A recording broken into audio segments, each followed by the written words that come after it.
as regiões do Brasil, o Sul foi a mais disputada. Os gaúchos se acostumaram a participar de duros combates contra os países vizinhos.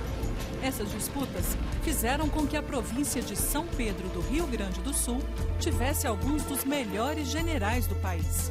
Mas também destruíram a economia local, que sofria com os altos impostos cobrados pela coroa.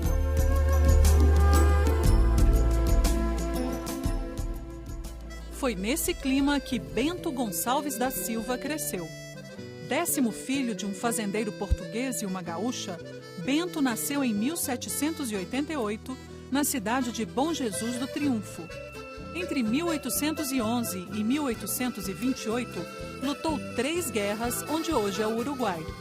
No final desse período, já era tenente-coronel do Exército. Ele teve uma participação fundamental nas Guerras do Prata e foi... Dali ele ganhou o posto de comandante da Guarda Nacional, que é um posto político, não só pelas qualidades militares dele, mas pelas qualidades políticas dele. Nesta época, o país passa por um período de agitação. Em 1831, Dom Pedro I abdica ao trono. Sem o imperador, a insatisfação aumenta em várias províncias. No sul, além dos impostos na exportação do charque e na importação do sal, a justiça corrupta e as ideias libertárias francesas e norte-americanas preparam o terreno para uma revolta. O Rio Grande fica dividido entre os conservadores, chamados de caramurus, e os liberais, defensores do federalismo e da república. Esses liberais ficaram conhecidos como farrapos, por causa das roupas que vestiam.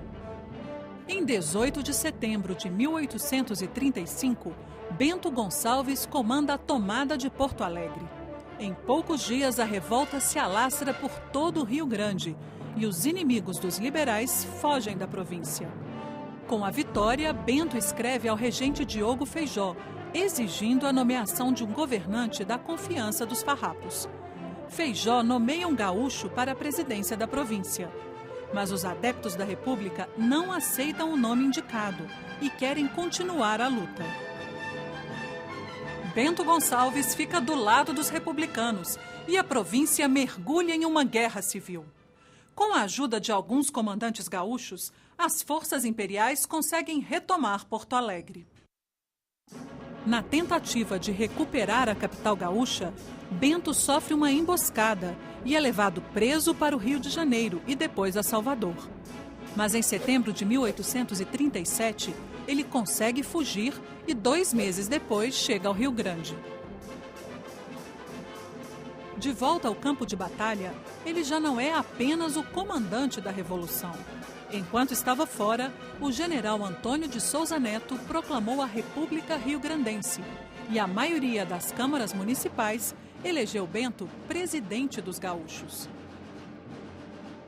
Ele era um grande estancieiro, era um hábil político e um hábil comandante militar também, e encarnava em si as qualidades de ser um bom gaúcho, ser um homem de a cavalo, né? E de ser, além disso, de ser uma pessoa honrada, uma pessoa de prestígio, de palavra também, né? E esses atributos, claro, quem não quer que o nosso herói seja uma pessoa assim, né? Ele toma posse e, no ano seguinte, lança um manifesto no qual defende que os gaúchos não são separatistas, mas sim republicanos. Por isso, poderiam formar uma federação com as demais províncias que conquistassem a independência.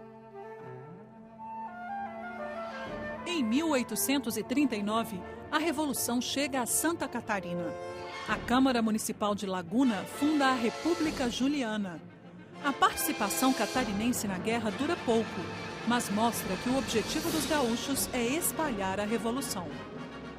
Depois de 5 anos de guerra, republicanos e monarquistas estão cansados e tentam dialogar. Mas as autoridades imperiais querem a rendição pura e simples dos rebeldes e a luta continua. No ano de 1842, Bento Gonçalves convoca uma Assembleia Constituinte. Na ocasião, ele presta contas de seu governo. Em poucos anos, as exportações de charque e couro triplicaram. Uma nova eleição acontece e Bento é reeleito presidente. Mas conflitos internos e acusações entre os rebeldes fazem Bento renunciar à presidência e deixar o comando do exército Farroupilha. Com isso, o general e fazendeiro Davi Canabarro assume a direção dos gaúchos no conflito. Para tentar pôr fim à guerra, Dom Pedro II envia ao Rio Grande do Sul o general Luiz Alves de Lima e Silva, o Barão de Caxias. O general acumula as funções de presidente e comandante militar da província e inicia uma campanha contra o exército Farroupilha. O Caxias, ele teve o grande papel dele foi justamente porque ele era um militar brilhante, ele não era um grande comandante. Ele era um militar com uma visão política e diplomática tremenda. E ele, quando ele foi, outra pessoa jamais iria conseguir pacificar o Rio Grande do Sul. Talvez até conseguisse, mas não com a versatilidade, com a visão que ele teve, com a firmeza que ele teve e com a rapidez que ele conseguiu isso também. Após uma série de batalhas, os rebeldes sofrem duras derrotas e Caxias procura Bento Gonçalves para negociar a paz. Bento não é mais presidente, mas continua o líder dos gaúchos. Ele percebe que o fim da guerra era inevitável. Ele recomenda a Canabarro que aceite os termos do barão.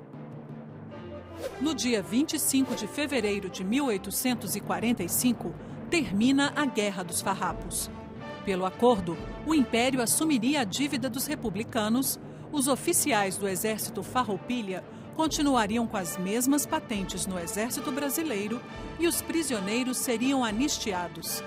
O barão promete ainda que os farrapos indicariam o próximo presidente da província. A elite rio-grandense, que foi quem promoveu a Revolução Farroupilha, com essa paz honrosa de Ponche Verde, ela conseguiu o que queria, ou seja, manter as suas terras, manter o seu prestígio, e isso foi fundamental para a pacificação da província. E não se aboliu a escravatura, mas se deu alforria aos escravos que tinham lutado na guerra. Mas não se mexia na estrutura fundiária e na estrutura social do Rio Grande do Sul. Isso não foi mexido. Bento Gonçalves não pode comparecer à pacificação. O ex-presidente gastou quase todo o patrimônio com a guerra, estava cansado e com a saúde abalada. Ele morre em 18 de julho de 1847, quando passava pela cidade de Pedras Brancas. Idealista e libertário, Bento Gonçalves foi o grande chefe da Revolução Farroupilha. Ele defendeu que o país se tornasse uma república federativa e, por isso, é um dos construtores do Brasil.